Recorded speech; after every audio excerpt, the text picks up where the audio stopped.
Diretamente do Brasil, Brasília, Distrito Federal. Quem vos fala, mestre Dinho, trazendo sempre informações na palma da sua mão, com notícias de utilidade pública, nacional e internacional. O mestre Dinho, eu quero aqui, antes de iniciar esta live, eu quero falar sobre o Pix do juiz Oscar Aníbal Chapman. Pix, Oscar Aníbal Chapman, @gmail.com. Repito, Oscar Aníbal Chapman, @gmail.com. Está na descrição desse vídeo. Meus amigos e amigas, quem vos fala, mestre Dinho, dos canais no YouTube, dos patriotas, da direita e conservador. Somos totalmente contra o terrorismo, traficante e comunismo e todos os covardes políticos que fazem parte desse sistema político caótico e melancólico são verdadeiros covardes e incompetentes por não respeitar a Constituição Federal do Brasil. Não somos covardes. Queremos todos que esses criminosos sejam presos. Em seguida, vamos assistir a live do juiz Oscar Aníbal Chapman, a voz da verdade. Hoje, dia 27 de março do ano de 2025. A seguir! Muito obrigado, mestre Dinho, senhor Edmundo Amado, teólogo musical. Cartão C6 Carbon Mastercard Black. Bom, muito boa noite. No momento 26, quarta-feira 26 de março, horário 23 horas 18 minutos. Segunda live, ou terceira, não sei. Quem está falando é o senhor Oscar Aníbal Chapman, árbitro. Estamos na arbitragem internacional, justiça particular, justiça paga. Já caracterizada todas as definições dos personagens que já ocupam, já as informações catalogadas no Supremo Tribunal Mundial, no Tribunal Penal Internacional, no Tribunal Internacional do Brooklyn, onde todos estão com número alfanumérico, né? Eles trabalham com alfanumérico. Um é conectado com... Um envolve o outro envolve o outro, outro envolve o outro. É os jus solis e o common law. Ou seja, é uma justificativa de deter uma trama universal para desestabilizar o planeta e colocar réus, funcionários públicos perversos, a se perpetuar e colocar reis, herdeiros milenares da terra, através de sim das suas tribos, dos seus locais, onde foram escravizados durante séculos, não tiveram absolutamente nenhum tipo de interesse por nenhum conglomerado, já que eles eram considerados bárbaros por suas invasões de territórios e depois ter dado, vamos dizer assim, a outorga a representantes permanecerem nas suas terras. E agora eles todos quiseram se juntar e estabelecer um crime contra a humanidade, contra os seres humanos. Não bastava querer submeter os seus domínios, como também o seu povo. Então eles começam a guerrear entre eles, um destruir o outro. Então hoje, no Jornal das 10 da Midley, fez um pronunciamento Moacir. Ele fez um posicionamento revelador, estabeleceu que ele vai tomar a representatividade do Hamas, do Hezbollah, do Irã. Ele está totalmente mancomunado com o narcoterrorismo estabelecido, e ele pretende, e já se pronunciou, como o principal porta-voz desta carnificina milenar. É uma vendetta, é uma vingança. Não sei contra quem, mas isto está levando a população da República Federativa do Brasil a cada vez se prejudicar mais, e dívidas que ele realizou em governos anteriores, quando ele fez o BNDES, emprestar dinheiro para qualquer dos seus agrados, e projetou essas dívidas até 2060, 260, 2060, 2060, entenderam? Então, é um juros a ser pago lá na frente, que não sabemos como vai ficar a topografia do mapa da República Federativa do Brasil. Então, este indivíduo, ele se pronunciou a ser alvo. Ele é alvo do Mossad, ele é alvo do Sombra, ele é alvo de 60 agências de inteligência que identificam o narcoterror, principalmente o terrorismo voltado ao ódio, que este indivíduo assumiu, e foi postado no Jornal das 10 do dia 26 de março, no momento 23 e 23, da âncora Midley, onde ele faz um pronunciamento, alega que ele vai tomar a frente, ele quer cobrar os não pagamentos efetuados por seus sócios do narcotráfico que não pagam, e ele quer se cobrar. Então ele estabelece uma chantagem.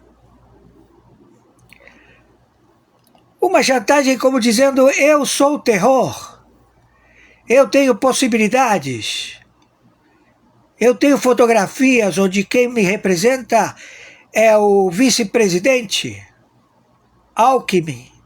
É o único que tem a foto com todos os óbitos já, né? Porque todos eles foram alvejados, mortos. E o Alckmin continua vivo, por enquanto. Entenderam? E aí, esse sujeito, até agora não se sabe o paradeiro dele.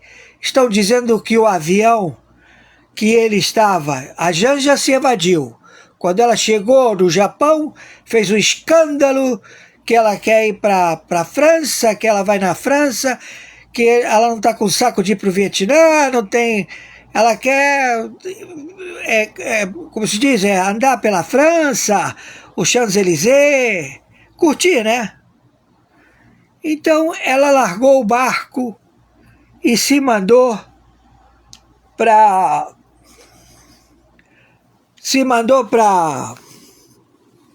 para a França. Entenderam? E esse sujeito que está aí, conhecido como Moacir, que a parte daqui não é a careca do Lula, não é ele. O dedo não é o dedo, não é a altura, não é o pé, não é a cor dos olhos. Não são as digitais, ele tem que andar com o anterior presidente do Senado com o atual presidente do Senado, como também o anterior presidente da Câmara de Deputados como o atual presidente da Câmara dos Deputados. Para quê? Para ele não fazer o exame datiloscópico? Para ser preso? Ele diz que está o governo, então ele tem imunidade? Moacir, nós estamos preocupados, queremos saber se o avião que está transportando vocês está no Vietnã, porque nós temos informações que estão sendo veiculadas de que o avião caiu e que só encontraram por enquanto o piloto e o copiloto e parte da câmara onde fica o scope, o cupê, né, dos pilotos. Então nós não sabemos de vocês.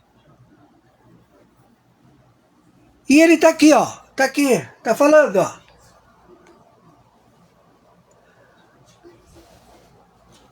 Olha aí. Ele for inocente, que seja inocentado. Se ele for culpado, que seja punido. Sabe, não é o homem Bolsonaro que está sendo julgado. É um golpe de Estado que está sendo julgado.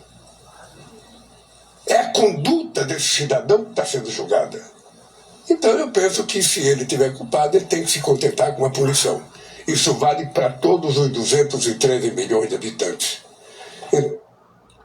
Bom, amanhã tem mais repercussão desse julgamento, dessa fala do presidente Lula. Inclusive o programa da Miriam Leitão falará sobre isso. A Miriam recebe agora, na sequência, o jurista Ademar Borges, professor de Direito Constitucional da UNB. Obrigada pela presença, bons sonhos, bons pensamentos. Vamos juntos, vamos em frente. Até amanhã. Você viu o que ele acabou de dizer agora? Ele diz que quem não obedecer à sua tirania, não é? Oh, que cabelão maravilhoso. Obrigado, Senhor. Isso aqui... Olha, que cabelão, hein?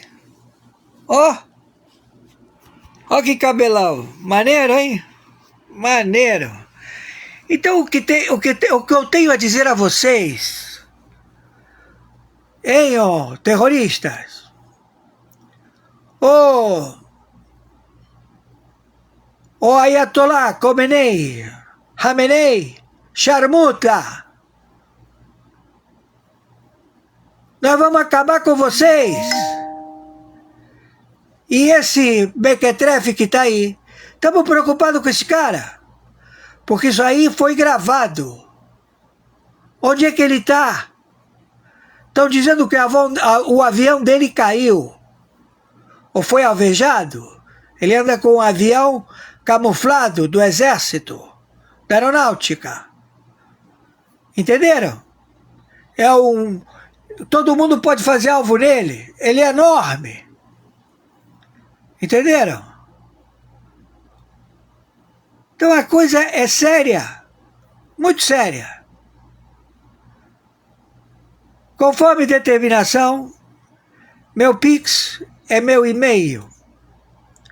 oscaranibaltiapano@gmail.com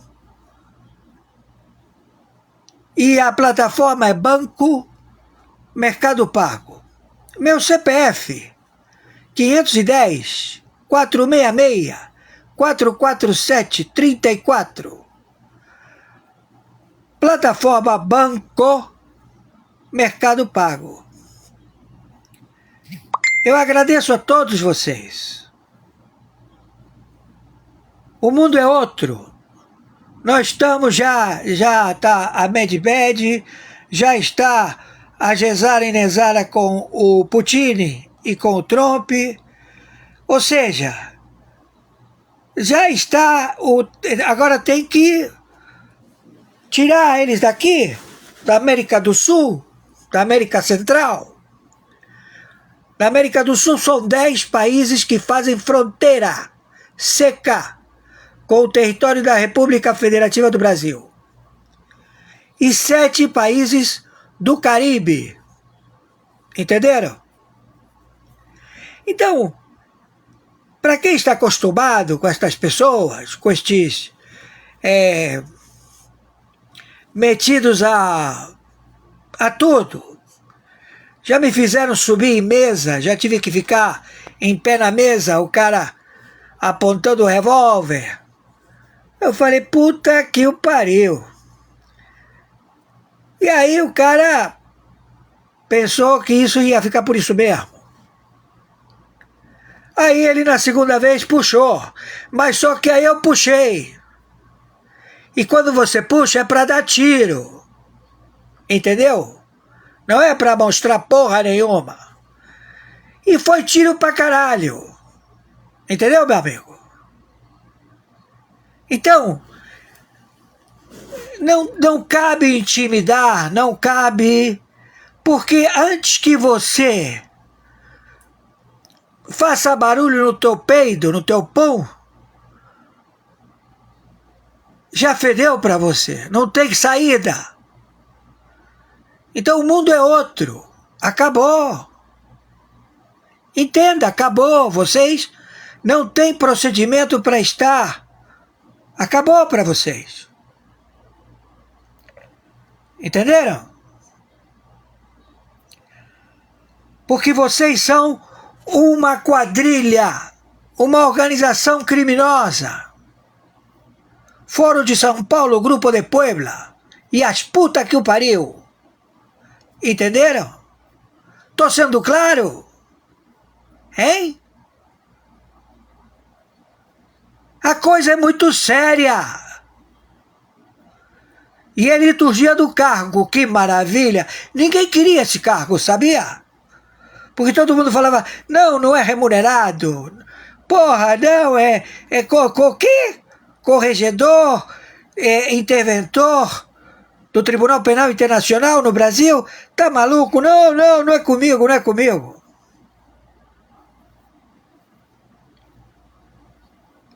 Então o senhor Yahushua HaMashiach, Hashem, Allahu Akbar, supera lá, Jesus Cristo. Entendam, você descende de uma única mulher e você descende do único ser que não é da terra. E você é célula dele. Você é o placebo, por enquanto. Mas você pode ser extraordinário. Basta uma atitude sincera, de amor. Entenderam? Fui claro? Enquanto você respira, faça a sua remissão. Confesse que você é um pecador, porque ele vai pensar que você se acha Deus, sem pecado. E Deus só tem um. Entenderam? Entendam. Seja prático. Então estamos preocupados com esse Moacir que ocupa a carcaça, né, o semblante, a máscara, que não bate na altura, não bate no pé, tamanho do pé, né? Não bate nos ombros, todo mundo diz, porra, esse cara é um atleta. Aí ele diz, não, você tem que malhar, tem que correr, tem que dormir cedo. Aí você chega a ficar velhinho. Não dá, cansou. Lambeu já. Então, ele chamou para si. Cadê o avião? Onde é que você tá, Moacir? Você e os teus ministros. Hein? Já imaginou? Morrer todo mundo? Hein? Como é que fica? Hein, Moacir? Ou tá planejado isso também? Porque vocês botaram o Saddam Hussein lá no Irã.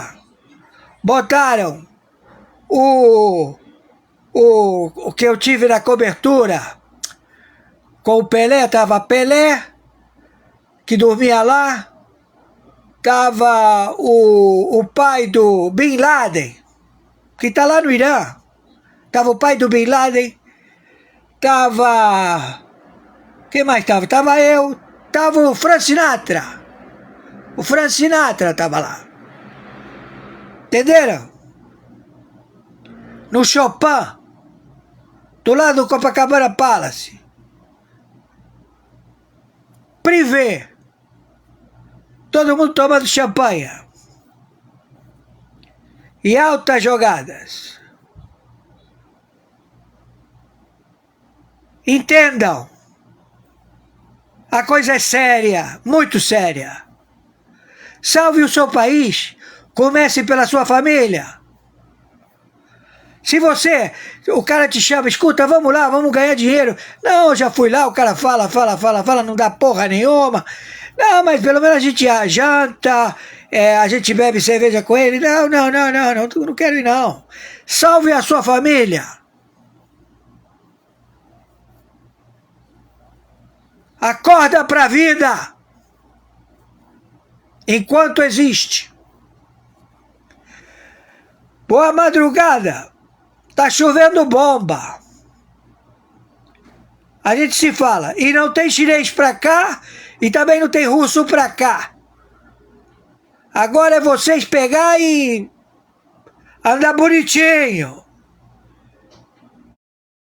Uma empresa chinesa comprou no Amazonas a maior reserva de urânio do Brasil por 340 milhões de dólares, cerca de 2 bilhões de reais. A mina Pitinga, localizada no município de Presidente Figueiredo, no estado do Amazonas, tem ainda estanho, cassiterita, columbita, nióbio, urânio e tântalo. A mina estava sob controle de um grupo peruano desde 2008. 185 câmeras de segurança existiam nos prédios públicos em Brasília. 185, anotou, pessoal? Sabe quantas o Flávio Dino entregou? 4. 181 foram apagadas. Eu venho aqui como filha de uma vítima que foi presa injustamente, foi torturada e morta. Sou filha do Clezão. Eu encontrei aqui, durante a audiência, uma foto que me doeu muito. Meu pai, ele não adoeceu na cadeia. Meu pai já estava doente. E eu tenho como provar isso. Dia 8 de janeiro, meu pai já estava numa cadeira de rodas.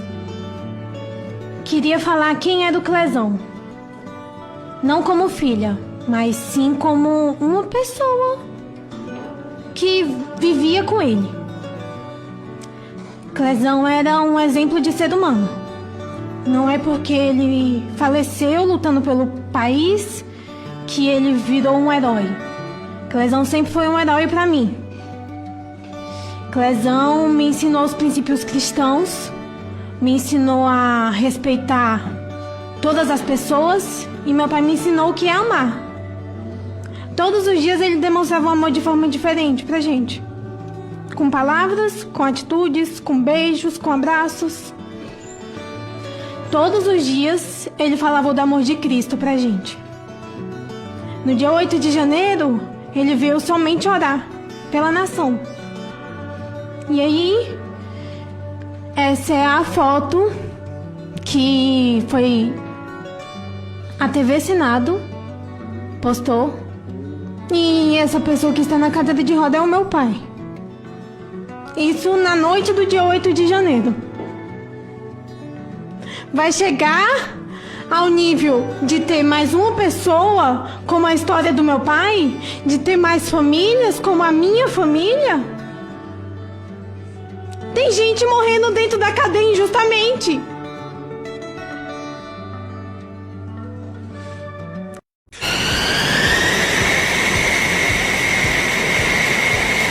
Sejam todos muito bem-vindos a mais um vídeo aqui no canal Águias de Aço. E os Estados Unidos continuam a enviar sinais de que uma possível operação aérea em grande escala no Oriente Médio está prestes a se iniciar, na sua intensificação de ataques contra os Houthis e grupos apoiados pelo Irã. E como vimos aqui há alguns dias, Trump ameaçou diretamente o Irã, se referindo ao apoio aos Houthis e grupos terroristas e às ambições nucleares do Irã.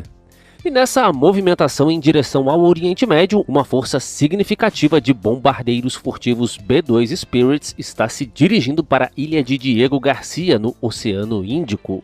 Já estão a caminho 4 desses bombardeiros e mais 2 devem seguir ainda hoje, o que significa mais de 30% da frota posicionada em Diego Garcia.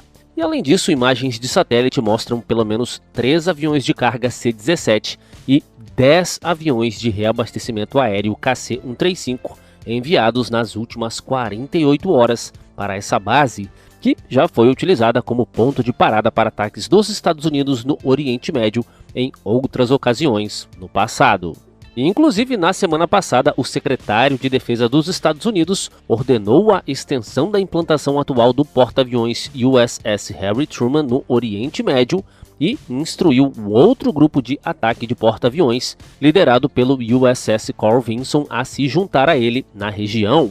E dados de rastreamento de voo online e gravações de controle de tráfego aéreo apontaram ainda uma implantação recente de caças F-35 da Força Aérea dos Estados Unidos no Oriente Médio também. E essa mobilização militar em larga escala é um indício claro de que uma grande operação militar está prestes a começar. E a implantação massiva desses B-2 em Diego Garcia apresenta uma mistura única de capacidades, particularmente sua habilidade furtiva de entrar nas densas defesas aéreas inimigas para realizar ataques a bunkers, empregando as enormes bombas GBU-57 de 30 mil libras, que somente o B-2 está certificado para empregar. E com isso, o B-2 oferece uma opção única para atingir alvos defendidos por defesas aéreas e profundamente enterrados e fortificados, dos quais há muitos no Irã. E, inclusive, o Irã acaba de divulgar esse vídeo que mostra 2 líderes militares atravessando um longo túnel cheio de mísseis, que, em meio a essas crescentes tensões regionais, já é visto como uma resposta do Irã de que pode resistir a um ataque e ainda dar uma resposta. O Irã tem divulgado vídeos da sua extensa rede subterrânea que abriga grandes quantidades de mísseis, drones e até aeronaves de combate, mas nesse caso específico, analistas militares apontam que essa instalação tem uma falha, que é a falta de compartimentos separados. E no caso de um ataque bem sucedido, isso poderia causar uma grande reação em cadeia, com os mísseis destruindo uns aos outros ao explodir, pela proximidade e por estarem todos, digamos, no mesmo lugar, sem separações físicas como paredes reforçadas. E vimos isso na prática em ataques na guerra da Ucrânia, em que a explosão de um depósito de armas levou a explosões secundárias de depósitos próximos. Agora imagine isso confinado em um longo túnel de armas. As consequências seriam devastadoras. E embora essas instalações sejam projetadas para suportar ataques aéreos, elas não são invulneráveis. E no ano passado mesmo, a Força Aérea Israelense lançou dezenas de bombas anti-bunkers no centro de comando subterrâneo do líder do Hezbollah, Hassan Nasrallah, em Beirute, que abriram crateras com cerca de 30 metros de profundidade, e acredita-se que a bomba GBU-57, lançada pelo B-2, pode penetrar até 60 metros no solo antes de explodir, ou até 20 metros de concreto, reforçando ainda mais a ideia de que as instalações subterrâneas do Irã não são invulneráveis. Bom pessoal, a gente segue de olho nos acontecimentos no Oriente Médio e na aviação militar, e os mais relevantes você sempre acompanha aqui no canal Águias de Aço. Um forte abraço a todos e até a próxima! Um míssil balístico disparado pelos Houthis no Iêmen atingiu a Arábia Saudita. Provavelmente isso não foi intencional, mas, ainda assim, é uma grave escalada e uma coisa é clara. Mesmo após recentes ataques dos Estados Unidos da América, os Houthis não mostram sinais de desaceleração. Israel também relatou que os Houthis continuaram a usar mísseis balísticos em embarcações no Mar Vermelho, mesmo após o aviso do presidente Trump. A situação está tão fora de controle que os Estados Unidos da América acabaram de anunciar que estão redirecionando um segundo porta-aviões, o United States Ship Carl Vinson, do Mar da China Oriental para o Oriente Médio, para aumentar os ataques aos Houthis apoiados pelo Irã. Isso levanta duas questões. Eu sempre acreditei que os Houthis eram um grupo desorganizado de milícias. Mas claramente eu estava errado, eles são muito mais fortes do que muitas pessoas perceberam. Na verdade, aqui temos o conselheiro de Segurança Nacional Mike Waltz alertando contra essa exata suposição. Os Houthis têm defesas aéreas incrivelmente sofisticadas e também possuem antinavio, mísseis de cruzeiro, drones, tipos de drones de ataque que voam rente ao mar e até mesmo outros mísseis balísticos. Eles lançaram dezenas de ataques em vários navios de guerra, dezenas de ataques, mais de 175 no comércio global, afundaram vários navios. Eu apenas acho que o povo americano precisa entender o que aconteceu aqui. Claramente, os Houthis estão bem armados. Então eu fui a ninguém menos que o ex-Navy Sea, Air and Land Chuck Farr para entender quão fortes são os Houthis e exatamente quais armas eles possuem.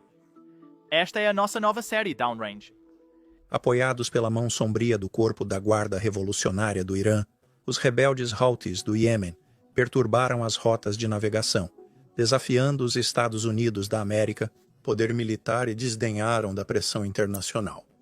Apesar dos contra-ataques americanos, incluindo missões de alto perfil com poder aéreo baseado em porta-aviões e bombardeiros Stealth B-2, a situação tática permanece dinâmica.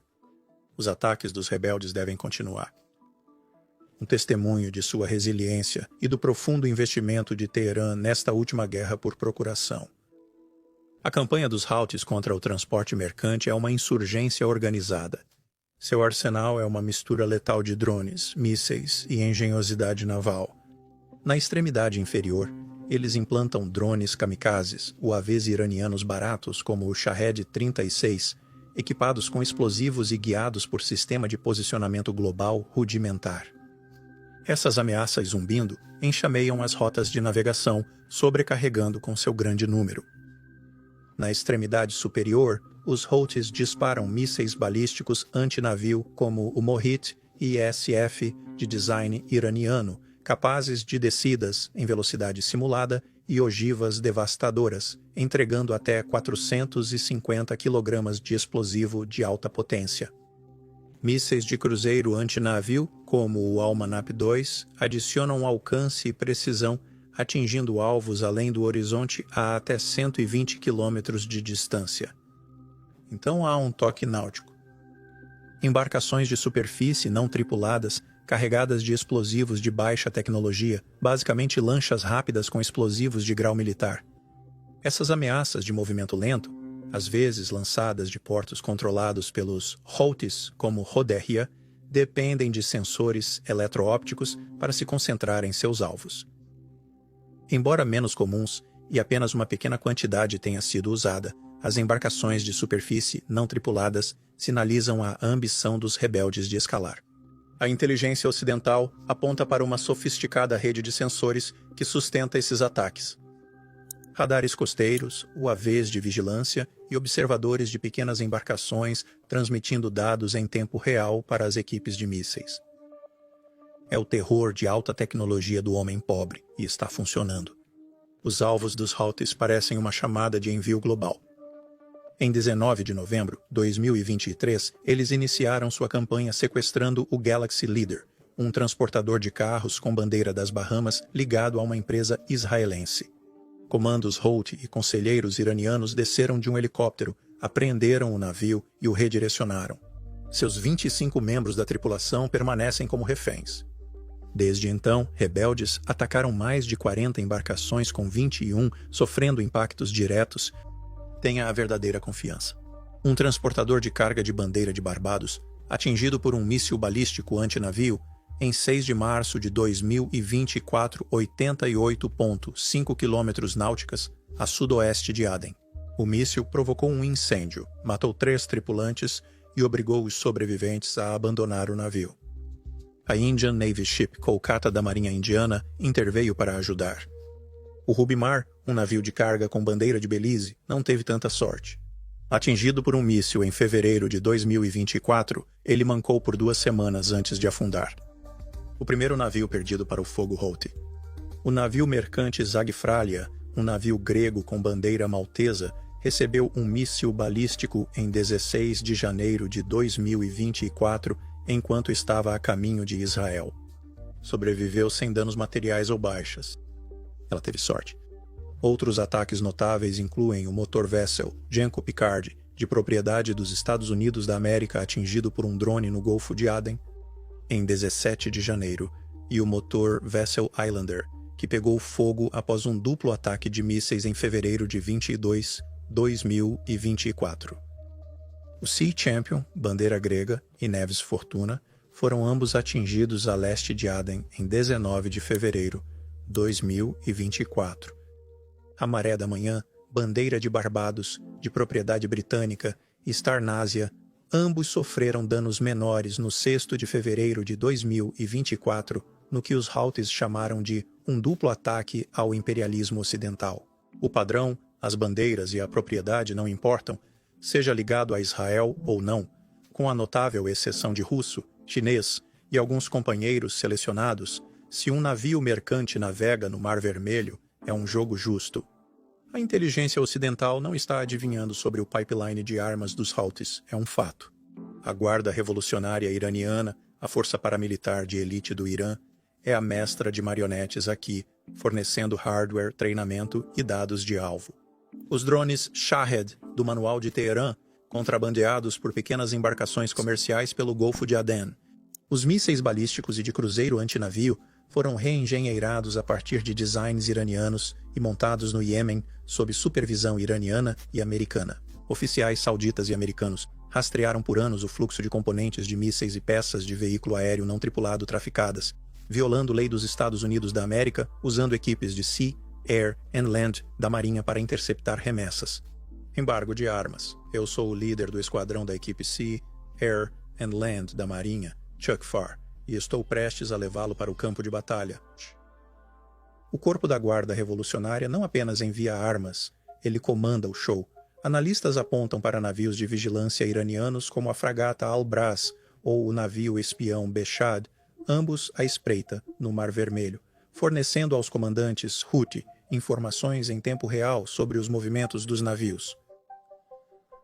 Os lutadores Houthi treinaram em bases da Guarda Revolucionária no Irã, dominando operações de drones e lançamentos de mísseis sob a tutela da Força Quds. O Hezbollah, proxy libanês do Irã, também contribui, aprimorando as táticas dos rebeldes. Isso não é uma aliança frouxa. É uma rede de comando e controle com Teherã dando as ordens, mas os Estados Unidos da América não ficaram parados. A Operação Prosperity Guardian foi lançada em dezembro de 2023, emparelhando navios de guerra americanos como os destroyers United States Ship Carney, Stockdale e Spruance, com aliados para proteger o transporte. Esses pesados da classe Arleigh Burke abateram dezenas de drones e mísseis, desde 3 UAVs iranianos e um míssil Houthi em 6 de fevereiro até 8 drones e 5 mísseis balísticos antinavio. Em 11 de novembro de 2024, mas defesa não é suficiente. Washington partiu para o ataque. O poder aéreo baseado em porta-aviões tem sido um martelo. Desde janeiro de 2024, os caças Stealth F-30 e 500 do United States Ship Dwight Eisenhower têm bombardeado alvos Houthi, atingindo locais de mísseis e estações de radar. Em 9 e 10 de novembro de 2024, esses caças de quinta geração obliteraram depósitos de armas perto de Howdia e parte de uma campanha de 7 ondas que incendiou bunkers, lançadores e linhas de montagem. A ala aérea do Ike não está sozinha. 18 Super Hornets se juntaram à refrega, nivelando as defesas costeiras com munições guiadas por precisão. Então vieram as grandes armas. Bombardeiros B-2 Stealth. Antes de prosseguir, recentemente ultrapassamos 1 milhão de inscritos. Desde então, recebemos vários e-mails com perguntas e pedindo dicas sobre como expandir um canal no YouTube sem mostrar o rosto. Mesmo que eu tente responder a todos os e-mails, às vezes eles consomem muito do meu tempo ou fazem a mesma pergunta que eu já respondi antes. Por isso, decidi reunir todos os meus conselhos sobre o YouTube em um único treinamento intensivo gratuito. Em 17 de outubro de 2024, o presidente Biden autorizou uma rara implantação desses gigantes Batwing da base aérea de Whitman, no Missouri. Missão deles: destruir bunkers subterrâneos Houthi, fortalecer depósitos de armas e outras instalações escavadas profundamente no terreno montanhoso do Iêmen. Lançando munições de ataque conjunto JDAMs, os B-2 craterizaram 5 locais, visando esvaziar os estoques de mísseis dos rebeldes. Foi uma demonstração de poder aéreo estratégico e uma mensagem para Teherã, tanto quanto para o Iêmen. Podemos alcançá-lo em qualquer lugar. O Comando Central dos Estados Unidos chamou de ataque de precisão para degradar as capacidades dos Houthis, mas os rebeldes mal piscaram. Os Houthis controlam a costa oeste do Iêmen, de Houdia a Midi, dando-lhes uma linha de fogo de 320 quilômetros no Mar Vermelho. Suas armas, apesar de degradadas pelos ataques americanos, continuam poderosas. Recargas de mísseis e enxames de drones continuam fluindo do Irã. E o transporte marítimo sofreu um golpe. 12% do comércio global já navegou pelo Estreito de Bab el-Mandeb, mas agora as empresas de navegação fazem um desvio ao redor da África, e isso aumenta os custos e provoca atrasos. A Operação Prosperity Guardian escoltou mais de 1.500 navios, mas os Houthis ainda conseguem acertar, com mais de 30 ataques desde novembro de 2023. A boa notícia? Os navios mercantes modernos são grandes, então menos acertos causam apenas danos limitados. Os Estados Unidos da América e o Reino Unido têm atacado alvos Houthi. 60 alvos apenas no dia 11 de janeiro de 2024, mas os rebeldes se adaptam. Lançadores móveis, esconderijos ocultos e o reabastecimento do Irã os mantém na luta. A diplomacia de canhoneira de Washington, porta-aviões, destroyers e bombardeiros stealth não os intimidou. Os Houthis se deleitam no caos, se apresentando como Davi diante do Golias americano, e seu moral é alimentado por cada ataque desafiador. Os Houthis, encorajados pelo apoio iraniano, veem isso como uma guerra santa e uma vitória de propaganda. Cada ataque aumenta sua credibilidade no eixo da resistência. Os contra-ataques americanos são dolorosos, mas não cessam. Teherã está muito investido e os rebeldes são muito teimosos. Podemos esperar mais mísseis, mais drones e mais navios incapacitados. Então a dança tática continua. Washington projeta poder, os Houthis revidam e são as tripulações mercantes que pagam o preço. Isso não vai acabar tão cedo. Está apenas esquentando. É exatamente por isso que quando os Houthis começaram a atacar navios no Mar Vermelho, teve um efeito devastador na economia mundial. Apenas em 2024, houve uma perda de 200 bilhões de dólares da economia mundial por causa desses ataques e dos desvios que os navios tiveram que fazer ao redor do Trono da África. Cada viagem teve um custo adicional de cerca de $1 milhão porque os navios não podiam usar o Mar Vermelho e o Canal de Suez. Esse foi o preço que eu e você tivemos que pagar e as pessoas ao redor do mundo tiveram que pagar porque as águas comerciais não eram seguras para os navios comerciais. É por isso que os ataques dos Estados Unidos da América aos redutos Houthi iniciados há poucos dias foram tão intensos. Esses não eram avisos dizendo "Ei, pare de atacar" ou "Vamos acelerar, vamos aumentar a intensidade". Atacamos com tudo, miramos em suas bases, silos de mísseis e liderança. O conselheiro de Segurança Nacional Mike Waltz compartilha mais detalhes sobre o ataque. Esses não foram ataques ineficazes de vai e vem, do tipo beliscão. Esta foi uma resposta avassaladora que realmente mirou em vários líderes Houthi e os eliminou. E a diferença aqui é, 1, ir atrás da liderança Houthi e 2, responsabilizar o Irã. É o Irã que tem repetidamente financiado, fornecido recursos, treinado e ajudado os Houthis a mirar não apenas nos Estados Unidos da América, navios de guerra, mas também no comércio global, e ajudou os Houthis a fechar 2 das rotas marítimas mais estratégicas do mundo. Temos mais de 70% do transporte global agora desviando ao redor do sul da África, aumentando o custo dos produtos, perturbando as economias globais, adicionando ou cortando suprimentos para os Estados Unidos. Trump considerou isso inaceitável. O que herdamos foi uma situação terrível, e esta é uma das ações que serão um esforço sustentado para corrigir esse erro e reabrir o comércio global. Outra conversa que tem ganhado força, especialmente desde os Estados Unidos da América. Os Estados Unidos da América estão reposicionando grande parte de seu poderio militar no Oriente Médio, alertando o Irã. O Irã tem sido o principal financiador da maioria desses grupos. Isso inclui o Hamas em Gaza, o Hezbollah no Líbano e os Houthis no Iêmen. O Irã fornece a eles armas, o Irã fornece a eles dinheiro e o Irã fornece a eles inteligência. Então a liderança iraniana diz a eles exatamente quem atacar, quando atacar, enquanto alega plausível negação. O Irã sempre reage da mesma forma após um ataque. Esses grupos são independentes e o Irã não sabe quando eles atacam, o que não é verdade. Além de tudo isso, além de financiar o terrorismo em todo o Oriente Médio, o Irã também tem se aproximado extremamente de armas nucleares. Os Estados Unidos da América, Israel e seus vizinhos deixaram claro que não permitirão isso. Este foi o aviso de Mike Waltz para o Irã quando se trata de armas nucleares. O que o presidente disse completamente, repetidamente, é que o Irã não pode ter uma arma nuclear. Todas as opções estão na mesa para garantir que ele não tenha uma. E isso inclui todos os aspectos do programa do Irã. Isso inclui os mísseis, a armamentização, o enriquecimento.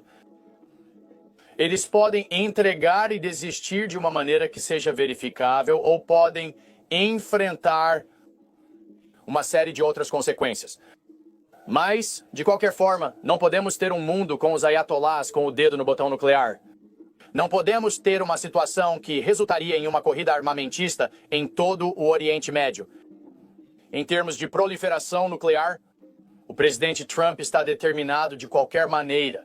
O Irã foi oferecido uma saída para isso, para garantir que não tenhamos um mundo que possa ser ameaçado por um regime radical, não apenas nosso aliado Israel, mas o mundo inteiro que seria ameaçado por um regime radical que poderia destruir não apenas Israel, mas seus vizinhos e ter a capacidade de atingir os Estados Unidos. Não podemos imaginar uma situação como essa e não vamos permitir isso.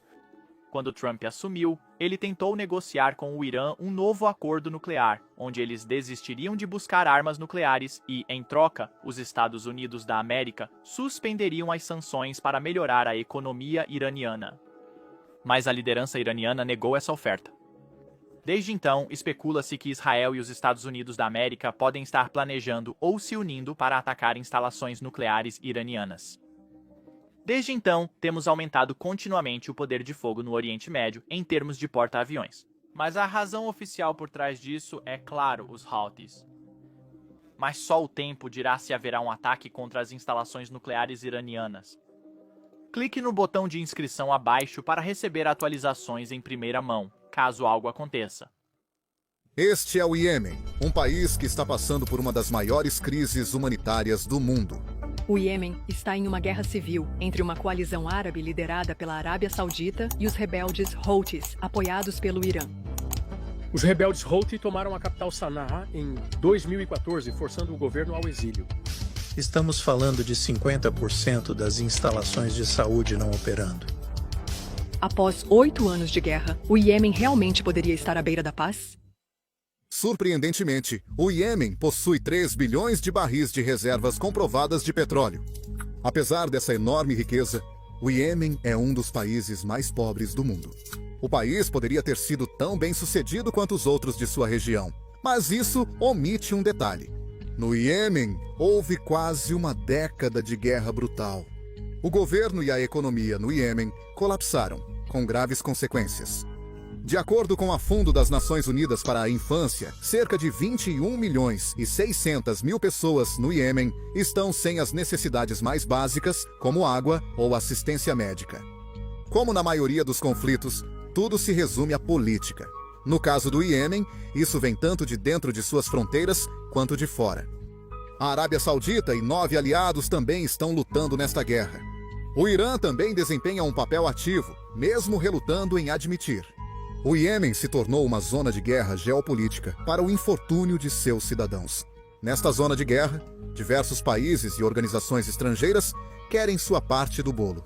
Mas há uma questão a ser levantada. Por que esse conflito, que está gerando uma das maiores catástrofes humanitárias do mundo, está ocorrendo? A história por trás da guerra no Iêmen é complexa. Segue décadas de agitação civil no país devido a uma divisão política e religiosa. Mas a situação também está intimamente ligada a um conflito muito maior e menos conhecido, a Guerra Fria do Oriente Médio. O Iêmen não estaria em uma condição tão crítica se não fosse pela Arábia Saudita e Irã. Neste vídeo, vamos explicar como essa catástrofe no Iêmen é o infeliz resultado da Guerra Fria no Oriente Médio. E como uma reviravolta inesperada, também vamos discutir como e por que a China está tentando resolver o conflito.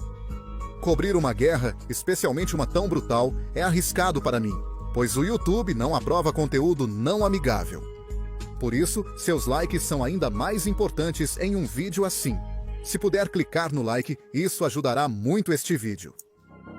Ao ouvir sobre uma Guerra Fria, logo pensamos na ocorrida no século passado entre Estados Unidos e União Soviética. Foi uma disputa por influência global, pois tanto Estados Unidos da América quanto União das Repúblicas Socialistas Soviéticas buscavam a hegemonia mundial. As duas nações temiam uma luta direta, pois significaria o fim do mundo. Assim, optaram por guerras por procuração, apoiando lados opostos em conflitos globais para obter influência. Pense na Guerra da Coreia e na Guerra do Vietnã como exemplos clássicos dessas guerras. Neste exato momento, está ocorrendo outra Guerra Fria. Arábia Saudita e Irã estão em disputa pela hegemonia regional no Oriente Médio. É o mesmo roteiro da Guerra Fria que todos conhecemos. E todos os conflitos no Oriente Médio que ouvimos nas notícias hoje, Irã e Arábia Saudita apoiam lados opostos. Síria, Iraque e Iêmen são exemplos de conflitos onde os dois países estão envolvidos. A única diferença entre esta Guerra Fria e a mais conhecida do século passado é que esta é regional em vez de global. Antes de explorarmos como a Guerra Fria impacta o Iêmen, precisamos compreender as razões do conflito entre Irã e Arábia Saudita. Há duas razões para isso. A primeira está relacionada à religião. Embora Irã e Arábia Saudita sejam ambos países muçulmanos, eles apoiam diferentes ramos do Islã. O Irã é uma maioria muçulmana xiita, onde a Arábia Saudita tem uma maioria muçulmana sunita. Agora, os dois países não se desgostam porque têm diferenças religiosas, mas eles têm um desacordo sobre quem deveria ser o líder do mundo muçulmano. O líder supremo do Irã, essencialmente o ditador, detém controle absoluto sobre o país. Ele vê o Irã como a cabeça do mundo muçulmano porque segue estritamente as tradições xiitas. A Arábia Saudita faz a mesma afirmação, pois possui as cidades sagradas de Meca e Medina, seguindo estritamente as tradições sunitas. Mas todos sabem que só pode haver um líder, então isso cria muita tensão. A segunda razão para o choque entre ambos são suas ideologias distintas. Desde sua criação em 1932, a Arábia Saudita é governada pela monarquia saúde. A política da Arábia Saudita tem sido mais estável e conservadora que a do Irã. Em 1953, a CIA americana e o Military Intelligence Section 6 britânico organizaram um golpe no Irã. Isso foi para proteger os interesses petrolíferos após o Irã nacionalizar sua indústria de petróleo. Sim, no Oriente Médio sempre se trata de petróleo, não é mesmo? Após o golpe, o Irã ganhou uma monarquia pró-ocidental, governada pelo infame Shah, o rei iraniano. Muitos iranianos não gostavam do seu regime, o que levou à Revolução Islâmica, liderada por Khomeini em 1979. Depois da Revolução, a monarquia pró-ocidente foi trocada pelo líder supremo atual. Ele é o líder político e religioso do país. Isso é fundamental para entender. Seu título completo é o Líder Supremo da Revolução. Até hoje, os líderes do Irã apoiam ativamente a Revolução Islâmica, tanto dentro quanto fora de seu país. Isso inclui combater a influência ocidental, liderada pelos Estados Unidos da América no Oriente Médio. A monarquia saudita não apoia isso de modo algum. Os Estados Unidos da América são seu principal fornecedor militar. A Arábia Saudita não se importa em ter parcerias com países ocidentais, mas o Irã sim. A outra ideia da revolução é se opor ao que o Irã considera formas ilegítimas de governo. Há muito tempo, Khomeini derrotou o monarca ilegítimo no Irã, o Shah. O que a Arábia Saudita não gosta é que o governo do Irã quer fazer o mesmo em outros países. Em toda a região, o Irã apoia grupos de oposição e revolucionários para lutar contra seus governos. A monarquia saudita vê isso como uma ameaça. A Arábia Saudita é o poder do status quo para evitar revoluções internas, enquanto o Irã é muito mais revolucionário. Ambos os países desejam liderar o Oriente Médio, com visões completamente distintas para a região. Em muitos países, isso foi uma receita para o desastre, incluindo no Iêmen. Assim como a Síria ou o Iraque, o Iêmen faz parte desta guerra por procuração entre o Irã e a Arábia Saudita. Irã e Arábia Saudita apoiam lados opostos no conflito. Porém, é crucial compreender os motivos pelos quais eles lutam. Obter influência no Iêmen é um objetivo para o Irã e a Arábia Saudita, pois o país é uma peça importante da Península Arábica. Ou devo dizer, uma peça vital da Península Arábica. O Iêmen está situado próximo a uma das rotas marítimas mais estratégicas do mundo. O Estreito de Bab el-Mandeb é uma ligação estratégica do Mar Vermelho para o Mar Arábico. Um monte de navios passa por este estreito, porque é uma maneira rápida de ir do Oceano Índico para o Mar Mediterrâneo. Aproximadamente 10% do comércio mundial passa pelo Estreito de Bab el-Mandeb, o que o torna um ativo de $1 trilhão. Você pode imaginar que controlar o estreito lhe dá muito poder na região e globalmente. Quando o canal de Suez ficou bloqueado por apenas 6 dias, em 2021, o mundo inteiro enfrentou um grave problema na cadeia de suprimentos. E a maioria dos navios que passam pelo canal de Suez também passa pelo Estreito de Bab al-Mandeb. Imagine quais seriam os efeitos de um bloqueio deliberado do Estreito de Bab al-Mandeb. Por ser tão importante para as rotas comerciais, Irã e Arábia Saudita adorariam controlar o estreito em sua busca por hegemonia regional. Outro ativo importante para as rotas comerciais é o principal porto marítimo do Iêmen, Aden. Para obter hegemonia regional, assumir o controle de portos importantes é fundamental. E o porto de Aden não é apenas um porto como você encontrará em qualquer outro lugar. É um dos maiores portos naturais do mundo, classificando-o entre os 5 melhores portos naturais globalmente. Até 1950, era o segundo porto mais movimentado do mundo, depois de Nova York. O porto de Aden tem muito potencial, e isso é um eufemismo. Não surpreende que o Irã e a Arábia Saudita tenham um interesse especial neste porto. O Iêmen, país vizinho à Arábia Saudita, é uma peça-chave na Guerra Fria. Se o Irã controlar o Iêmen, terá vantagem sobre o exército saudita. Um estado fantoche ao sul da Arábia Saudita dará ao Irã algumas vantagens militares sérias. Seria algo semelhante ao que aconteceu durante a crise dos mísseis cubanos, tão perto do território dos Estados Unidos da América, mas em uma escala menor e mais regional. Obviamente, a Arábia Saudita não quer ter uma crise dessas acontecendo ao lado de suas fronteiras. E como Sun Tzu uma vez disse em A Arte da Guerra, ataque é o segredo da defesa. Então, a Arábia Saudita enviou tropas para o país. Sim, a Arábia Saudita realmente enviou tropas para o país. É até onde vai essa Guerra Fria. Vamos olhar o conflito no Iêmen com um pouco mais de detalhes.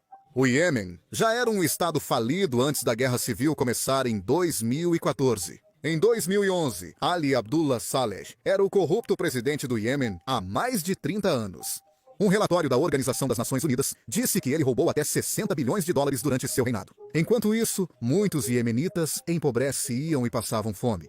Não é surpreendente que muitos iemenitas estivessem insatisfeitos com seu presidente. Em 2011, após os protestos da Primavera Árabe em vários países do Oriente Médio, iniciou-se a Revolução Iemenita.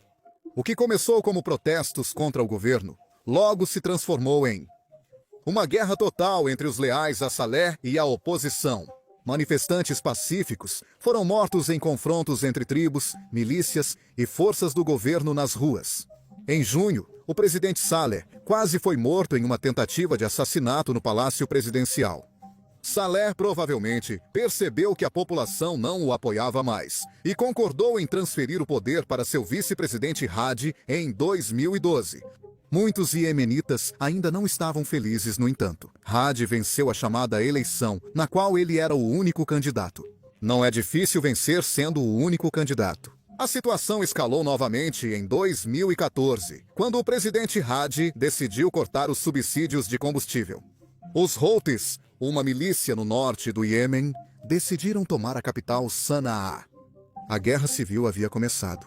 Os Houthis fundaram o Conselho Político Supremo e começaram a lutar contra o governo oficialmente reconhecido de Hadi. O interessante é isso. Vários países, como os Estados Unidos da América e a Arábia Saudita, consideram os Houthis representantes do Irã. Evidências indicam que o Irã fornece apoio militar direto aos Houthis, que assim como o Irã, seguem o Islã xiita. O líder supremo do Irã anunciou seu apoio espiritual aos Houthis, mas nega qualquer envolvimento militar no conflito. Contudo, o presidente Hadi claramente não crê nisso. Ele disse que iria novamente hastear a bandeira do Iêmen em Sanaa, em vez da bandeira iraniana. Infelizmente para o presidente, não só os Houthis queriam a saída de Hadi. O ex-presidente Saleh criticou e denunciou Hadi e os Houthis, exigindo sua renúncia. Separatistas no sul do Iêmen aproveitaram a oportunidade para se juntar à luta pela independência do resto do país. O movimento do sul, vagamente aliado ao governo de Hadi para proteger a região dos Houthis, formou o Conselho de Transição do Sul. Este assumiu o controle de várias províncias antes pertencentes a Hadi, desagradando o presidente. O grupo terrorista Al-Qaeda, na Península Arábica, e o Estado Islâmico também aproveitaram a instabilidade no Iêmen para aumentar sua influência. O governo de Hadi havia perdido o controle sobre o poder, e o país estava em pedaços. Se você não está mais acompanhando isso, com todos os diferentes grupos e organizações envolvidos, apenas entenda este. O Iêmen se tornou uma completa bagunça em questão de meses. Quando os Houthis ameaçaram tomar Meca e Riad, na Arábia Saudita, a situação ficou ainda mais descontrolada. Um dia após o anúncio ousado, a Arábia Saudita e uma coalizão de outros 9 países intervieram no Iêmen. Isso inclui os Emirados Árabes Unidos, Egito, Catar e Sudão. Praticamente todos os aliados sauditas se uniram ao conflito. A coalizão apoiou o governo de Hadi e o Movimento do Sul em sua luta contra os Houthis. A coalizão saudita mobilizou milhares de tropas e lançou enormes ataques aéreos. Curiosamente, Estados Unidos da América, Reino Unido e França apoiam a coalizão saudita no Iêmen com massivas vendas de armas. Muitos dos jatos de combate, drones e bombas vêm de países ocidentais, que são aliados da Arábia Saudita por serem inimigos do Irã. Inimigos dos seus inimigos parecem ser seus amigos, porém, essas vendas de armas geram muita controvérsia. A Arábia Saudita e sua coalizão usaram repetidamente essas armas contra civis. Eles utilizam os chamados ataques de duplo toque. Primeiro, eles atacam bases militares e depois bombardeiam os civis que vêm ao resgate para ajudar. Por causa dessas táticas, o que começou como uma insurgência Houthi se transformou em um dos conflitos mais sujos do mundo.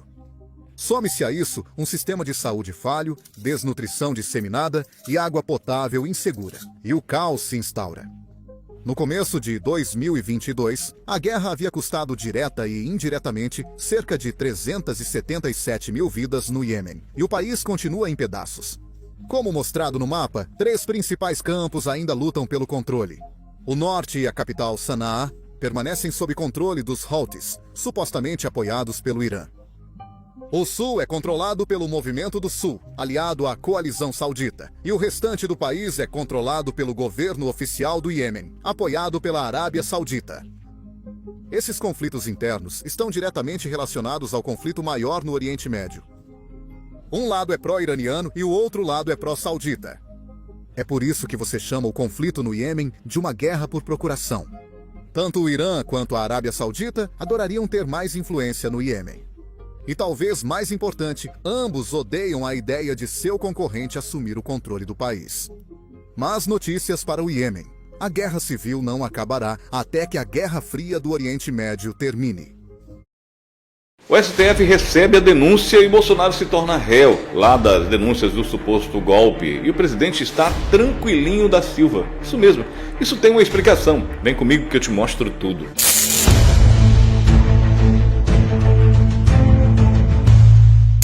Imagina você, esposa, tentar descobrir aí uma mentira do seu marido. Isso mesmo, ele chega do bar, chega da rua e você faz 3 perguntinhas e você descobre tudo. Agora imagina você, professora, que está com um aluno problemático dentro da sala de aula e você vai descobrir o que está acontecendo com ele apenas fazendo uma leitura dos pais dele, conversando com os pais dele.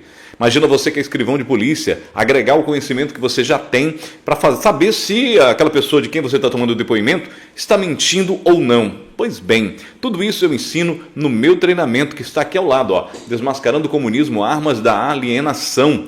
Esse aqui eu ensino como que você vai perceber se um esquerdista está alienado ou não. Claro, todo esquerdista é alienado, né? Mas você vai descobrir o que foi que o comunismo fez na cabeça dele, a lavagem cerebral, como foi feita, como é que é os mecanismos, para você aprender. Mas lá também eu ensino como você fazer leitura de pessoas. Você que é vendedor, entra na loja um cliente, você vai saber se o cliente já vai comprar ou não, somente olhando o que ele vai fazer, quais são os gestos que ele usa. Pois bem, tudo isso eu ensino nesse treinamento, que apenas esse mês está custando apenas R$ 67,00. Você vai poder usar esse treinamento para o que você quiser, esse conhecimento para o que você quiser. Tem até um certificado no final do treinamento. Perde tempo não, o link está na descrição, mas você pode escanear esse código que está aparecendo aqui na tela. Não se esqueça também do nosso sorteio, que é apenas R$1, dos R$ 2.500 na sua conta. E aqui é a nossa chave Pix para o caso que você queira contribuir com algum valor com o nosso canal. Salve galera, Deano Nonato aqui, seja bem-vindo a mais um vídeo aqui do seu canal SM Notícias. Você já parou para se perguntar por que Bolsonaro está tão tranquilo com assim o perigo dele ser preso, pegar 30 anos de prisão, com o perigo do STF botar ele numa prisão e assim ficar lá pelo resto da vida, quem sabe até partir para a eternidade lá nessa... Por que você acha que ele está tranquilo, hein? Eu também tive essa curiosidade e fui pesquisar. E aí vi algumas coisas, não me convenci, mas aí eu vi algo que pode ser mais plausível, mais provável, e eu vou te mostrar agora. Tem um vídeo que eu vou te mostrar, mas eu preciso do seu like. Seu like é importante para que esse vídeo possa chegar em todas as pessoas que precisa chegar. Se você não é inscrito, se inscreva no canal ativando o sininho de notificação para você não perder mais nada do nosso conteúdo aqui do nosso canal, tá ok? Perde tempo não. Confere se o sininho está ativado, confere se o joinha está ativado e vem comigo que eu vou te mostrar agora. Já estou até com o meu fone de ouvido aqui na tela do meu computador. Pessoal, esse vídeo que você está vendo aí na tela, presta atenção, está no perfil da Sandra Sarai. Não sei se essa moça, ela tem aí um perfil até grandezinho, com 36 mil seguidores, não é verdade? Eu acredito que ela deve estar nos Estados Unidos, beleza? Porém, galera, se trata aqui de um vídeo que está rolando muito aí em alguns perfis, principalmente perfis de lá de fora do Brasil, tá? Vem comigo que você vai entender um dos motivos pelos quais Bolsonaro está com um sorrisão, dando entrevista, nada. Ele não vai nem sequer correr atrás de uma das embaixadas para esconder lá. Não. Eu estou dizendo que isso aqui que há uma grande probabilidade, não estou dizendo e nem afirmando que é. Mas preste bastante atenção no que esse cara fala aqui, para que você possa entender do que se trata. A minha pergunta é a seguinte: será que o Bolsonaro tem também, como o Marcos Duval, senador, cidadania americana e italiana. A minha pergunta... Pessoal, vamos raciocinar aqui comigo. Vocês já pararam para se perguntar o porquê que o senador Marcos Duval, do Podemos, do Estado do Espírito Santo, ele não foi preso ainda? Você já entendeu assim, já buscou se perguntar, sei que você é uma pessoa inteligente, já buscou se perguntar o porquê que Marcos Duval pode, ele xinga legal, ele fala legal cerca dos ministros lá, ele, rebenta mesmo, ele escancara, ele, rasga o verbo. E ainda não foi preso, cara. Você sabe me responder por quê? Pois bem, eu acho que eu sei, porque ele tem dupla cidadania, aliás, tripla, brasileira, americana e também da Europa. Ele também é cidadão europeu. Você está entendendo o mistério da coisa? Agora, a pergunta que não quer calar, será que o presidente Bolsonaro também tem essas duas cidadanias? Cidadania americana e cidadania italiana? A americana, até o momento, o que se sabe é que ainda não tem. Ainda. Mas, será que ele tem a cidadania italiana? Porque, segundo informações, existem tratados em que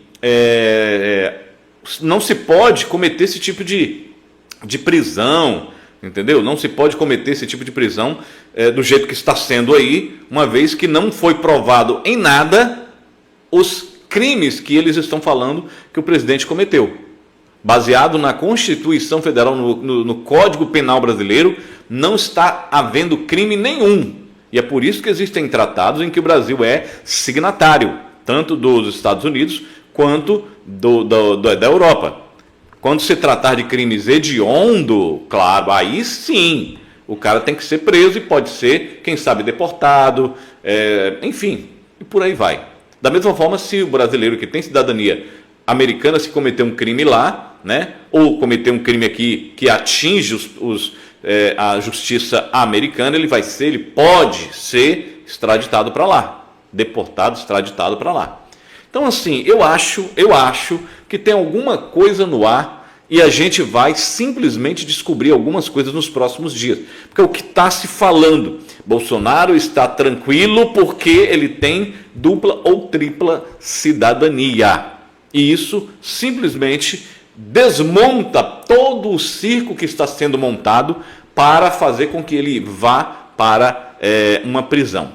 Tá? Então, assim, coloca aqui nos comentários se você acredita nessa mesma tese que eu acredito. E é claro que eu vou estar lendo os comentários de forma, assim, claro, aqueles que forem possíveis a gente lê, porque são muitos comentários. Beleza? Por ano, não se esqueça dos nossos produtos digitais. Sorteio apenas R$1, R$ 2.500 na sua conta. Aqui, nosso treinamento, onde a gente ensina você a fazer leitura de pessoas. Aqui e aqui são as nossas chave Pix para o caso que você queira contribuir com o nosso canal. Seu like vai ajudar esse vídeo aqui longe, galera. Se isso acontecer, realmente é uma esperança gigantesca da gente ver o nosso presidente tranquilinho, quietinho, solto, sem ninguém tocar nele. O seu like vai fazer isso aqui ir até os confins da terra. Compartilhe o nosso vídeo com todos os grupos que você tiver aí e faça o máximo possível esse vídeo chegar aos confins da terra. E se você não é inscrito, se inscreva no canal, ative o sininho de notificação para não perder mais nada. A gente se vê no próximo vídeo. Que são avós, quase 70 anos de idade, e estão atrás das grades. Nós poderíamos falar de uma mulher torturada. O nome dela é Jane, esposa do Clayson, e foi torturada, tendo que ver o seu esposo morrer dentro da cadeia. Mas nós estamos aqui para dizer para as autoridades brasileiras que nós não viemos usar o nosso batom, nós viemos usar a nossa voz e o nosso joelho, porque nós vamos nos render diante daquele que é o rei do Brasil. Quem está sentado sobre o trono do Brasil não é o presidente do Congresso Nacional, nem é o presidente do STF. Quem está sentado no trono do Brasil é Jesus Cristo, o Deus da justiça, o Rei dos Reis. E Senhor dos senhores, Deus abençoe o Brasil. Nesse momento eu quero convidar o presidente nacional do PL, ele que é a nossa voz, Valdemar Costa Neto. Bom dia, Brasil, bom dia, Rio de Janeiro. São momentos como esse que aqui mostramos a força do nosso país. O Brasil é o povo brasileiro e vocês... Gente, a conta chegou. Avançam rapidamente para uma grande operação terrestre das Forças de Defesa de Israel na faixa de Gaza, envolvendo até 5 divisões. Enquanto isso, negociações indiretas continuam nos bastidores para tentar trazer o Hamas de volta à mesa de diálogo sobre o quadro de Wittkopf. No entanto, Israel se prepara para novas ações militares caso essas negociações não avancem. Até agora, a pressão militar sobre o Hamas não levou à retomada das conversas. Nas últimas 24 horas, uma operação destruiu um dos principais ativos do Hamas. As Forças de Defesa de Israel e o Shin Bet eliminaram mais de 100 caminhonetes usadas pelo grupo terrorista, os mesmos veículos vistos nos comboios que transportavam reféns e nos ataques de 7 de outubro. Após esse golpe, o Hamas alertou os moradores de Gaza para evitarem veículos militares, pois as picapes foram destruídas em ataques aéreos. A única resposta do Hamas foi o lançamento de 3 foguetes, todos interceptados antes de entrarem no espaço aéreo israelense. Além disso, houve várias baixas na faixa de Gaza, incluindo um membro do Hamas ligado a El Jazer. O grupo também enfrenta pressão externa. O Egito ameaçou deportar prisioneiros palestinos sob sua custódia, já que nenhum outro país quer recebê-los. Diante do ultimato egípcio, o Hamas apresentou novas condições para um possível acordo. Enquanto isso, continua a usar reféns como ferramenta de guerra psicológica, divulgando um vídeo na segunda-feira, no qual Elkanab Bibut e Issef Kaimuana relatam terem visto a morte diante de seus olhos durante ataques. Em outra frente, sirenes soaram em Israel após o lançamento de um míssil balístico do Iêmen. Relatos indicam que um ataque eliminou um importante alvo no país, desestabilizando os Houthis. No Líbano, o exército fechou 6 passagens ilegais com a Síria, enquanto um comandante da unidade antitanque foi eliminado por Israel, intensificando os desafios para o Hezbollah. Ao mesmo tempo, Israel continua atacando estoques estratégicos de armas deixados pelo regime de Assad na Síria. Além disso, o Irã enfrenta perdas financeiras significativas devido à traição de um de seus aliados mais confiáveis. Em breve, revelaremos como Teherã tem explorado as fragilidades do Iraque para tentar driblar as sanções. Temos muito a abordar hoje, então vamos direto ao assunto. Sou Infantaria Militar e este é o seu relatório sobre os acontecimentos em Israel no 56º dia da guerra contra o Hamas, os Houthis no Iêmen, as milícias xiitas no Iraque e outros grupos armados da região, incluindo a Síria e os grupos palestinos na Judéia e Samaria. Todos esses grupos seguem ordens do Corpo de Guardas Revolucionários do Irã, que lidera esse eixo de violência no Oriente Médio. Antes de continuar, convido você a se inscrever para acompanhar as informações em tempo real e não perder nenhum vídeo aqui na Infantaria Militar. A inteligência e os escalões de segurança israelenses consideram positivo o ataque inicial às posições do Hamas na faixa de Gaza na semana passada, no qual dezenas de terroristas foram eliminados logo no início da operação. A Força Aérea atacou simultaneamente diversas concentrações terroristas e a avaliação é que o Hamas está desestabilizado e tentando se reorganizar. Como de costume, os terroristas se escondem em complexos escolares e entre civis, dificultando os ataques contra suas forças. Entretanto, esconder caminhões não é tão simples. Na segunda-feira, a Força Aérea de Israel destruiu uma grande concentração de veículos do Hamas, atingindo mais de 100 caminhonetes Toyota brancas usadas em ações terroristas, incluindo os desfiles do grupo e os sequestros de israelenses em 7 de outubro. Essas caminhonetes são símbolos de poder para o Hamas, além de serem essenciais para sua mobilidade. Perdê-las em um ataque tão impactante é um grande golpe estratégico. Com menos veículos, suas forças terão dificuldade para se movimentar e atacar as forças de defesa de Israel. Essa foi apenas uma das ações realizadas por Israel nas últimas 24 horas.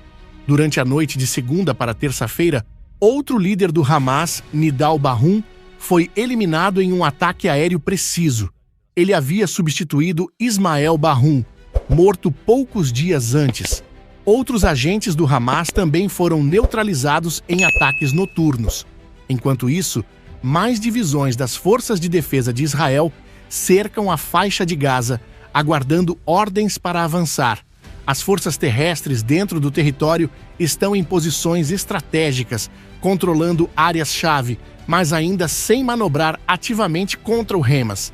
Segundo o Wall Street Journal, Israel planeja enviar 5 divisões para Gaza como parte de um novo plano de guerra. Esse avanço é necessário, pois o Hamas precisa ser derrotado militarmente antes que qualquer solução política para Gaza possa ser discutida. Na sexta-feira passada, o Ministério da Defesa de Israel, Katz, anunciou que ordenou às forças de defesa de Israel que tomem mais território na faixa de Gaza. Segundo ele, quanto mais o Hamas se recusar a libertar os reféns, mais território perderá, que será anexado a Israel. Katz também declarou: "Vamos intensificar os ataques aéreos, marítimos e terrestres, ampliando a operação terrestre até que os reféns sejam libertados e o Hamas seja derrotado, usando toda a pressão militar e civil disponível." Ele destacou que essa estratégia inclui deslocar a população de Gaza para o sul e implementar o plano de realocação voluntária proposto pelo presidente Donald Trump. Aqui na Infantaria Militar Israel, continuaremos trazendo atualizações sobre os acontecimentos na faixa de Gaza. Pedimos que compartilhem nossos vídeos no YouTube, nos sigam nas redes sociais e se inscrevam no canal para ajudar a divulgar a verdade. Se quiser contribuir para a produção de mais vídeos, aperte no botão de apoio aqui no vídeo. Agora voltamos nossa atenção para a frente diplomática. Enquanto as operações militares continuam, diplomatas tentam convencer o Hamas de que chegou a hora de libertar os reféns. Segundo um relatório divulgado na segunda-feira, a agência de notícias Associated Press informou que o Egito apresentou ao Hamas uma nova proposta de acordo. Essa proposta prevê que o Hamas liberte 5 reféns vivos, incluindo o soldado americano-israelense Idan Alexander, em troca de 100 prisioneiros palestinos detidos em Israel. O plano também permitiria a entrada de ajuda humanitária na faixa de Gaza e um cessar-fogo de 1 semana. Fontes do Hamas teriam respondido positivamente à proposta, mas autoridades israelenses negam que tenham recebido qualquer comunicação oficial do Egito. Diante do impasse nas negociações, Israel afirmou que as forças de defesa de Israel provavelmente avançarão para a próxima fase da ofensiva em curto prazo. Enquanto isso, os moradores de Gaza, muitos dos quais apoiam o Hamas, já sofrem as consequências da recusa do grupo em libertar os reféns. Após o último cessar-fogo, acreditavam que a guerra estava chegando ao fim, mas agora se veem novamente em meio ao conflito. Aqueles que retornaram ao norte de Gaza após os bombardeios iniciais terão que abandonar suas casas mais uma vez e seguir para o sul. Os moradores de Gaza continuam enfrentando dificuldades devido ao intenso bombardeio israelense. O Hamas se esconde entre a população civil e a USA como escudo humano, algo que faz repetidamente. Enquanto isso, o presidente dos Estados Unidos, Donald Trump, tem se mostrado um forte aliado de Israel, o que gerou grande indignação entre os palestinos. Ele busca uma solução para Gaza no período pós-guerra incluindo um plano para a realocação da maioria dos moradores da região. Publicamente, muitos palestinos criticam a ideia, chamando-a de cínica e absurda. No entanto, vemos que muitos saem de Gaza sempre que têm oportunidade, o que sugere que podem não estar tão contrários ao plano quanto afirmam diante da mídia internacional. Em notícias relacionadas, o primeiro-ministro israelense Benjamin Netanyahu conversou com o secretário de Estado dos Estados Unidos, Marco Rubio, sobre os novos ataques e combates em Gaza, além das negociações para a libertação dos reféns. Segundo uma declaração do Departamento de Estado dos Estados Unidos, Rubio reafirmou o apoio americano às operações de Israel e aos esforços para resgatar os reféns. Ele também destacou a determinação dos Estados Unidos em garantir a liberdade de navegação no Mar Vermelho, tomando medidas militares contra os Houthis, que são apoiados pelo Irã. Fontes políticas israelenses afirmam que Israel ainda não descartou negociações com o Hamas, mediadas por terceiros, antes de lançar uma ofensiva de grande escala em Gaza. No entanto, o tempo está se esgotando e a oportunidade do Hamas para evitar uma destruição completa está cada vez menor. Aqui na Infantaria Militar, continuaremos trazendo atualizações sobre a situação na faixa de Gaza. Pedimos que compartilhem nossos conteúdos, nos sigam e se inscrevam no canal para ficar por dentro dos acontecimentos em tempo real. O mais importante que você pode fazer é orar pela paz de Jerusalém. Agora, voltamos nosso foco para o norte, onde as forças de defesa de Israel eliminaram o comandante da unidade antitanque do Hezbollah no Líbano. Segundo fontes, Qassem Kalawi, também conhecido como Kaj Uzma, era responsável por ataques contra comunidades israelenses na fronteira, incluindo o disparo de mísseis antitanque a curta distância contra Israel. No sábado, foguetes foram lançados da região de Nabatie, no Líbano, em direção a Israel. Pouco depois da meia-noite, a mídia libanesa relatou um ataque de drone israelense contra um alvo no sul do país, perto da Galileia. Na segunda-feira, as forças de defesa de Israel intensificaram os ataques no sul do Líbano e no Vale do Bekaa, atingindo pelo menos 22 alvos estratégicos. As forças israelenses atacaram quartéis generais, depósitos de armas e outras infraestruturas terroristas, resultando na eliminação de vários combatentes, segundo relatos. O Hezbollah também enfrenta dificuldades, especialmente após o Exército Nacional Libanês anunciar o fechamento de 6 passagens ilegais na fronteira norte e leste do país, como parte do combate à infiltração e ao contrabando. O ministro das Relações Exteriores do Líbano, Youssef Haji, afirmou recentemente: "Precisamos lembrar quem foi responsável pela destruição e pelas perdas de vidas." Ele destacou que o povo libanês deseja viver em um estado normal, onde apenas o governo tenha controle sobre as armas. No entanto, o sistema político libanês é baseado em divisões sectárias, com posições reservadas para grupos ligados ao Irã, que ainda mantém influência e tenta recuperar seu status no país. Aqui na Infantaria Militar, continuaremos trazendo atualizações sobre os acontecimentos no Líbano e na Síria. Agora voltamos nossa atenção para o Irã. Antes disso, queremos reforçar que estamos em uma luta entre o bem e o mal, e é essencial que todos participem, compartilhem nossos conteúdos e se mantenham informados. O que acontece no Oriente Médio impacta o mundo todo. Na segunda-feira, o ministro do Petróleo do Iraque, Hayyan Abdel Ghani, revelou que o Irã tem usado documentos falsificados para contrabandear petróleo.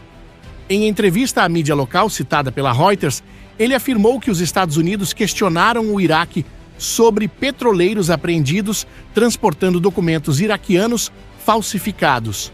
Após investigações, descobriu-se que o Irã havia adulterado os papéis para vender petróleo a empresas internacionais como se fosse iraquiano. O Iraque informou os Estados Unidos sobre o caso e negou qualquer envolvimento. Esse episódio ocorre em meio à pressão dos Estados Unidos sobre o Iraque, para reduzir seus laços comerciais com o Irã. O portal de notícias Al Arabiya informou que há negociações secretas entre Iraque e Estados Unidos sobre o assunto, pois há suspeitas de que o Iraque ajudou o Irã a driblar sanções. A isenção que o Iraque tem para manter relações comerciais com o Irã está agora em risco, especialmente com as políticas de pressão máxima adotadas pelos Estados Unidos contra Teherã. Enquanto isso, os ataques na região continuam. No Iêmen, sirenes soaram em várias cidades de Israel após o lançamento de um míssil balístico pelos Houthis. Segundo as forças de defesa de Israel, o projétil foi interceptado antes de entrar no espaço aéreo israelense, sem causar vítimas ou danos. O canal saudita Al-Hadat relatou que um alto comandante Houthi foi eliminado, mas seu nome ainda não foi divulgado. Fontes indicam que o grupo está em estado de confusão e que seus líderes foram obrigados a se esconder, proibidos até de portar celulares. Encerramos este relatório com os jogos psicológicos do Hamas contra o público israelense. Na segunda-feira, o grupo divulgou um novo vídeo com reféns israelenses criticando o governo por não garantir sua libertação. Entre os sequestrados mostrados no vídeo estão Elanab Barbout e Izef Kai Mouana, que estão em cativeiro há 535 dias, junto com outros 57 reféns. Como as declarações parecem forçadas, optamos por não exibir o vídeo para evitar colaborar com a propaganda do Hamas. No entanto, divulgamos a pedido das famílias dos reféns que pedem orações pela libertação de seus entes queridos. Pedimos que todos continuem rezando pelos reféns, por suas famílias e pelos soldados das forças de defesa de Israel que defendem Israel em várias frentes. Orem também para que os líderes do país tomem decisões sábias e pela paz de Jerusalém. Aqui na Infantaria Militar, seguimos informando sobre os acontecimentos em Israel y na región. Se acaba de desatar prácticamente el infierno, mis hermanos, en Michoacán y Jalisco. La presidenta tenía que dar un golpe contundente ante todo lo que ha llevado estas fosas en Jalisco y que han culpado a la presidenta y al el presidente López Obrador, yo lo voy a seguir diciendo presidente, y acaba de llegar todo lo que llama usted caballería, los murciélagos, nuestros elementos de fuerzas especiales. Solo que les adelanto algo, está tan canija la cosa, mis hermanos, tan fuerte la situación, que ahorita acaban de caer algunos elementos. Han caído del ejército, han caído de la Guardia Nacional, ya verifiqué las fotografías, se están dando con todo. Espero y de todo corazón les pido a mis hermanos de Michoacán y Jalisco que si no necesitan salir, no lo hagan.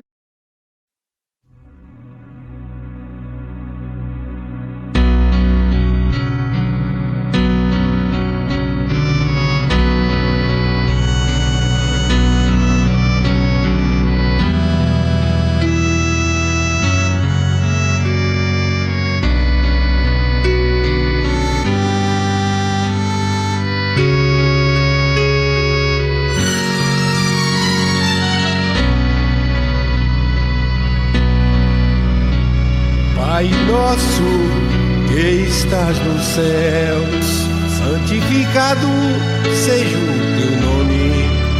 Venha o teu reino, seja feita a tua vontade, assim na terra como no céu. O pão nosso de cada dia nos dá hoje. Perdoa-nos as nossas dívidas, assim como nós perdoamos aos nossos devedores.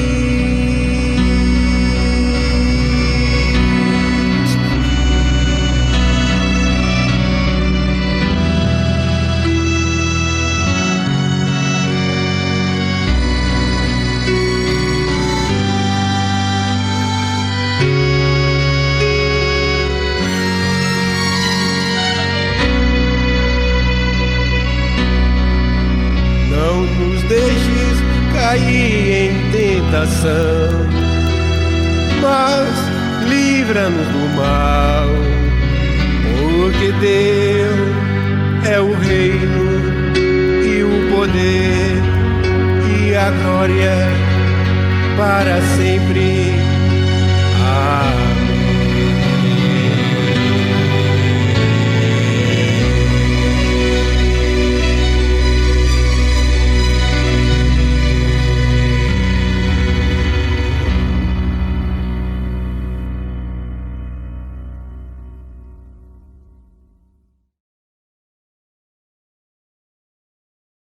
Diretamente do Brasil, quem vos fala, Mestre Dinho, trazendo sempre informações na palma da sua mão.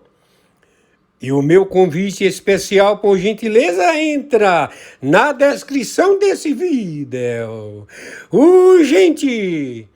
Clicar nos links abaixo. É uma surpresa! E você pode ganhar muito dinheiro. Repito! Urgente! Clicar nos links abaixo. É uma surpresa e você pode ganhar muito dinheiro.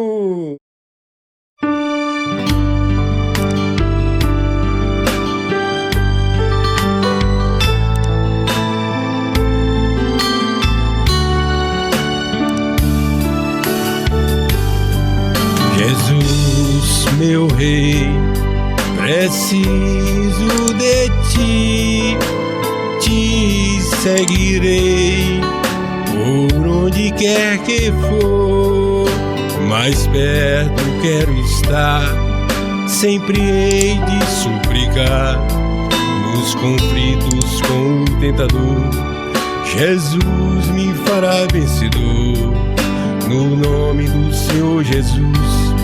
O inimigo é amarrado com o poder do meu Deus, me guardando, me livrando.